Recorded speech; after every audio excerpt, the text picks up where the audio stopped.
ఎవరైనా అంటున్నారా నువ్వు ఉండవు అని? నీ పరువు ఏంటో చూస్తామని, నీ ఆస్తి ఏంటో చూస్తామని, నీ దగ్గర ఉన్నవని ఎలా నీ దగ్గర నిలబడతాయో చూస్తామని, లేదా నువ్వు ఎలా ఉంటావో చూస్తామని ఎవరైనా సవాల్ చేస్తున్నారా? ఈ వాగ్దానం నీకోసమే. దేవుడు ఉండనిస్తాడు, నువ్వేది పోగొట్టుకోవడం లేదు.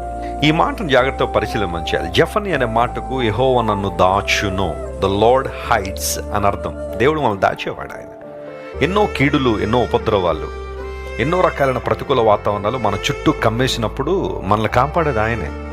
మనము ఆయన్ని ఆశ్రయించగలిగితే, మనం ఆయన మీద ఆధారపడగలిగితే తుఫాను మనల్ని ముంచలేదు. ఎట్టి తుఫాన్ అయినా మనల్ని ముంచలేదు. కానీ కొన్నిసార్లు మన చూపులు లేదా మన యొక్క చూపు దేవుని నుండి మరల్చి సమస్యల వైపు మనం పెడుతూ ఉంటాము. అప్పుడు మునిగిపోతూ ఉంటాం. బైబిల్ సెలవిస్తూ ఉంది, దుఃఖితులకు దీనులు అనే మాట. దేవుడు ఎవరి కోసం చూస్తున్నాడు? ఆయన ఎవరి కోసం కనిపెడుతున్నారు? గర్విష్ఠులైన వారి కోసం దేవుడు ఎప్పుడు చూడడం లేదు. అహంకారంగా మాట్లాడే వారికి దేవుడు చూడలేదు. కానీ దీనులైన వారిని దేవుడు లక్ష్య పెడుతున్నాడు.